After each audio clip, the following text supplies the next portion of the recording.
Sekarang saya merasakan orang Pasik itu memuliakan tamu-tamunya. Ikan cepat, ikan gabus, ikan lele. Lebih cepat, lebih bagus, cepat selesai, tidak bertele-tele. Untuk bisa melaporkan SPT tahunannya itu tadi, ikan cepat, ikan gabus, ikan lele. Pakai e-fin, pakai e-filing. Pak Yusuf ini malah justru bisa kita angkat jadi duta pajak kali ya.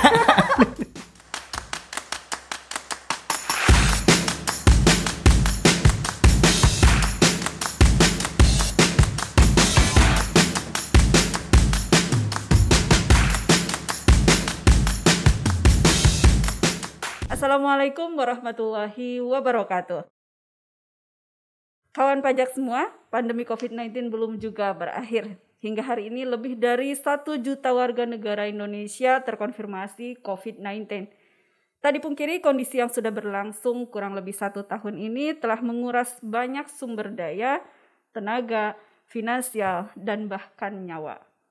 Pemerintah bahu-membahu berusaha bangkit bersama masyarakat Indonesia melalui program pemulihan ekonomi nasional. Banyak agenda dan program diterbitkan guna membantu masyarakat untuk berdamai dan berjuang menghadapi pandemi. Bertemu kembali bersama saya, Ida Laila, kawan pajak semua kini tengah menyaksikan dan mendengarkan podcast katalog gue Kanwil DJP Banten. Tempat kawan pajak curhat, dialog, dan sharing dengan mengupas tuntas semua informasi kekinian tentang perpajakan, termasuk peraturan-peraturan perpajakan terbaru bersama para pakar perpajakan dari Kanwil DJP Banten serta para tokoh dan stakeholder Kanwil DJP Banten. Kawan pajak, podcast katalog Kanwil DJP Banten kali ini akan menghadirkan seorang tokoh yang berkecimpung di dunia kesehatan namun bukan seorang tenaga medis. Beliaulah yang mengelola salah satu rumah sakit swasta terbesar di kota Serang, Banten, yaitu Rumah Sakit Sari Asih yang telah berdiri melayani masyarakat kota Serang dan sekitarnya sejak tahun 2008. Dan tamu podcast kita kali ini adalah seorang yang paling bertanggung jawab dalam manajemen serta operasional Rumah Sakit Sari Asih Serang. Inilah dia Bapak Yusuf Asnawi, Sarjana Ekonomi ya Pak? Iya, betul. Senior General Manager Rumah Sakit Sari Asih Group. Selamat sore Pak Yusuf. Enaknya dipanggil Pak Yusuf atau Pak Asnawi nah Pak? Apa aja yang nyaman aja. Ya, kalau jadi beberapa waktu yang lalu sebelum kami laksanakan podcast ini, kami minta CV Bapak nih. Yeah. Saya baca ternyata Pak Yusuf ini sangat konsisten untuk terus berkarir di Rumah Sakit Sari Asih. Sejak tahun berapa Pak gabung di Sari Asih Group ini Pak? Saya mau dari sejak lulus SMA saya merantau ke sini karena kebetulannya saya masih ada hubungan darah dengan pemilik rumah sakit. Jadi saya disekolahin karena kan dulu belum terlalu mindset mengenai konsen tentang masalah keuangan. Jadi saya disekolahin di accountingnya untuk membawa bidang audit, sistem dan prosedur, IT, serta perpajakan. Dan saya sangat concern di masalah, dan saya lebih concern lagi di masalah perpajakan karena kebetulan yang punya rumah sakit juga purnawirawan dari Dirjen Pajak sendiri. Berarti jadi udah lebih dari 30 tahun ya Pak ya?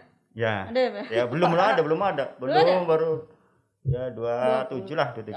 Yang mendekati 30 tahun lah ya Pak ya. Orang lama udah ini. Jadi kalau nggak kenal saya berarti dia baru masuk, bergabung dengan rumah sakit. Nah, rumah sakit ini keren banget loh Pak, saya buka websitenya. Alhamdulillah. Udah ada kalau misalnya mau minta layanan apa, kita bisa klik di situ ya Pak informasinya Pak ya. Iya. Ini dibangun sama teman-teman rumah sakit sendiri oleh Bapak dan tim atau gimana nih Pak ceritanya Pak? Ya karena kan tuntutan perkembangan zaman ya, kita kan udah nggak mungkin lagi semuanya berbasis manual. Kita apalagi zaman sekarang anak-anak baru, anak-anak mudanya udah basisnya udah pencet tombol atau berbasis web. Ya kalau yang tua-tua mungkin yang sepuh-sepuh mungkin masih bisa ada sisi silaturahmi ya kalau datang langsung atau segala macam. Nah kalau yang muda-muda kan kadang udah nggak sempet lagi ini. Nah kita mau nggak mau harus bisa ngikutin perkembangan zaman. Jadi kita harus bisa berprinsip amati, tiru dan modifikasi. Ntar ada kedepannya lagi ada perkembangan apa lagi ya kita harus ngikutin lagi selama tidak mengganggu sistem keuangan dan sistem perumahsakitan yang berlaku di masyarakat. Selama ini Pak, sama orang pajak nih, udah kenal sama orang pajak, mendapatkan pelayanan dari kantor pajak, kesan Bapak gimana sih tentang pajak nih Pak? Ya, kalau saya pribadi karena saya konsen di masalah perpajakan dan keuangan, saya sangat ngerti apa itu arti pentingnya pajak bagi. Nah, apa Pak arti pentingnya pajak? Nah, arti jadi penting. diinterogasi. Ya, kalau saya pribadi nih, saya mengamati semua pergerakan yang ada di atas NKRI ini itu dari Sabang sampai Merauke buat infrastruktur, buat subsidi penanganan corona, buat subsidi sekolah, buat segala macam, buat gaji karyawan, TNI segala macam, pasti perlu uang. Nah perlu uang kan, kita kan berbasis pajak, berbasis minyak kan, lama-lama kan minyak juga habis juga. Nah kalau kita nggak bisa berpikir secara makro, secara bersama-sama, ya kita lama-lama bisa defisit anggaran. Luar biasa. Tagihannya. Betul Pak, betul sekali. Bapak punya satu pemikiran yang luar biasa. Kawan pajak semua, jarang-jarang loh ya wajib pajak yang sudah paham betul bahwa pajak itu sangat penting. Kebanyakan nih Pak, ketika saya bertemu sama orang baru misalnya, yang baru mengenal pajak, biasanya mereka kan ngapain sih bayar pajak gitu. Ngapain sih, udah ribet. Udah dipotong duitnya, diambil uangnya, kemudian harus lapor gitu ya. Tapi rupanya Pak Yusuf ini luar biasa, tidak seperti itu kan pajak semua. Pak Yusuf ini malah justru bisa kita angkat jadi duta pajak kali ya. Karena beliau nih sudah tahu banget gitu pajak itu ternyata sangat penting. Mulai dari infrastruktur ya tadi Bapak ya, pendidikan ya Pak ya, kemudian kesehatan yang pasti ya Pak ya. Pasti lagi concern sekarang di kesehatan. Betul. Karena kan adanya virus ini masih belum ada tanda-tanda kapan virus ini akan mereda. Itu kan perlu penanganan yang luar biasa. Sekarang juga mulai memviral, walaupun kita terus penekanan terus di sana kemari.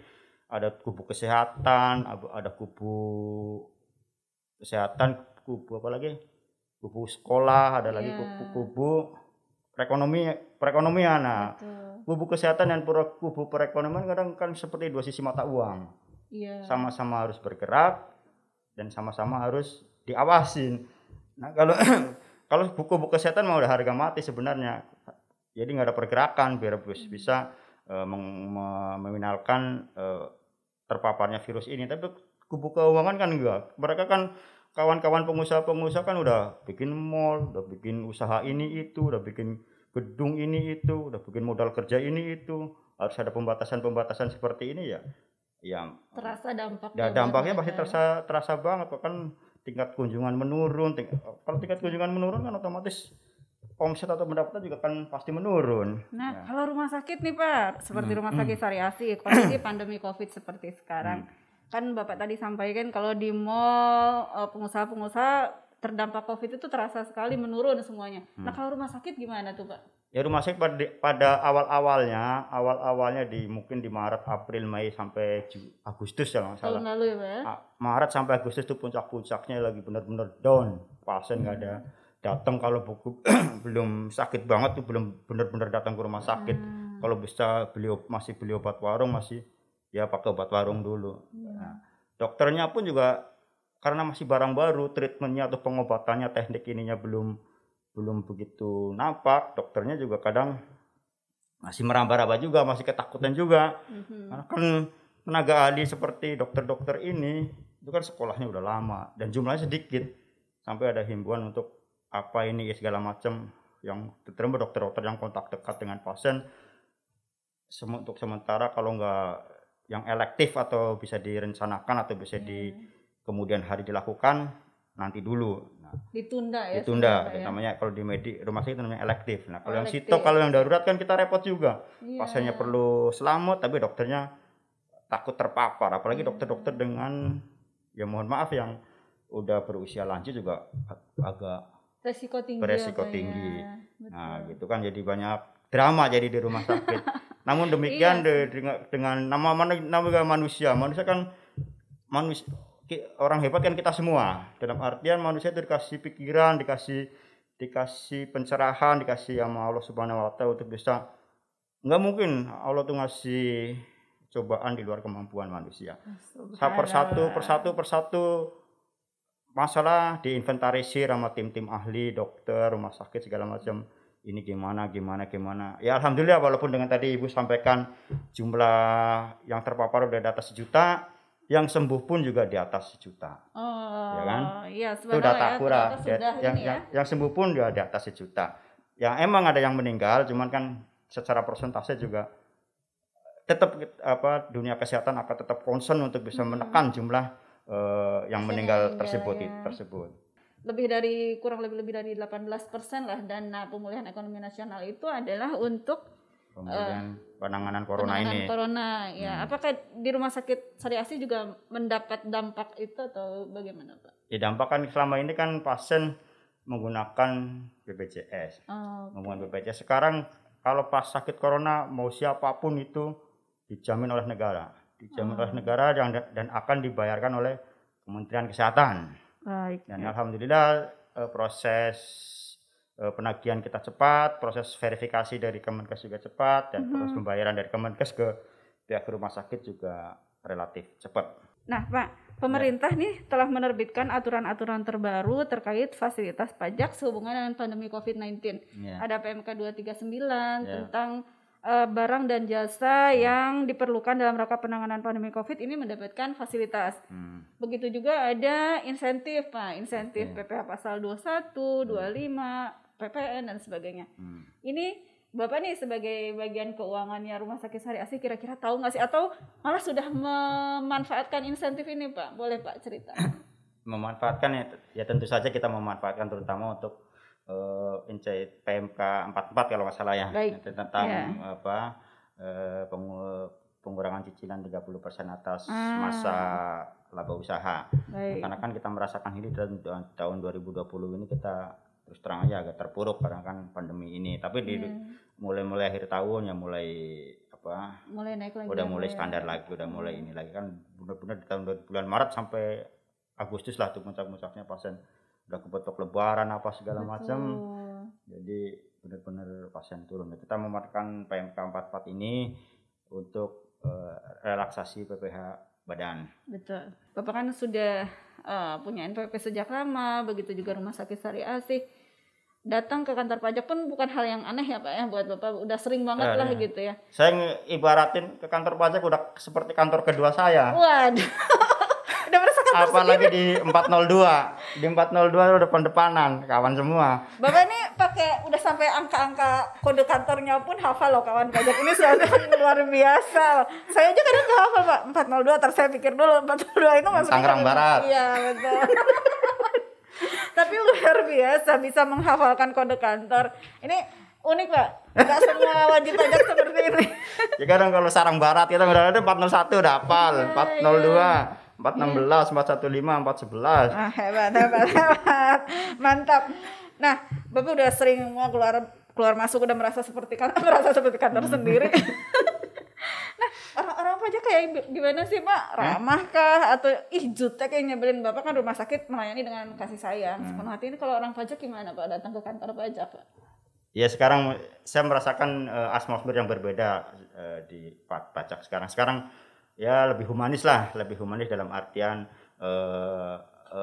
menyapa tamu, menyapa permasalahan, menyampaikan permasalahan dengan komprehensif, dengan menyajikan data-data pendukung. Nih Anda kurang begini ini sumber datanya, ini buktinya ini. Ada masalah-masalah juga kita AR-nya terutama dan kasihnya komunikasinya tetap lancar dan selalu diselesaikan pada kesempatan pertama. Selain urusan untuk yang pribadi sendiri, Pak, selain yang rumah sakit nih, pernah nggak ketemu suatu permasalahan perpajakan terus Bapak harus menyelesaikannya atau bingung atau ini aturannya yang mana sih atau gimana gitu, pernah nggak, Pak? Ya kita merujuknya tetap ke undang-undang. Dan sekarang kan basisnya lapor juga basis online, iya, Pak, ya? basis web. Gimana, ya, enak nggak, Pak, dengan lapor online gitu, Pak? Iya, kadang kalau ya enak sih kalau dalam artian kalau semua sistem atau internetnya lancar, server pajaknya juga loginnya gampang. Cuman kan kadang di kala-kala tertentu, di waktu tertentu kan trafficnya padat. Berarti kan selama ini Bapak sudah betul-betul mengikuti ya Pak ya perkembangan pajak seperti apa dari zaman dulu sampai zaman manual. Manual ya Pak ya. Dulu manual Pak. Waktu manual, itu tulis tangan. Tulis tangan. Masih ngalamin tulis tangan. Ntar ngambilnya sore hari aja. Ngambil tanda terimanya sore, ntar ditumpuk. Kalau enggak besok hari kesini lagi. Oh, waktu ke kantor pajak masuk Bapak. Terus mulai pakai flash disk. Oh iya. Mulai pakai flash disk, terus mulai sekarang udah mulai online. Iya, SPT pakai flash disk, pakai CD pernah Pak, pakai CD juga pernah. Oh.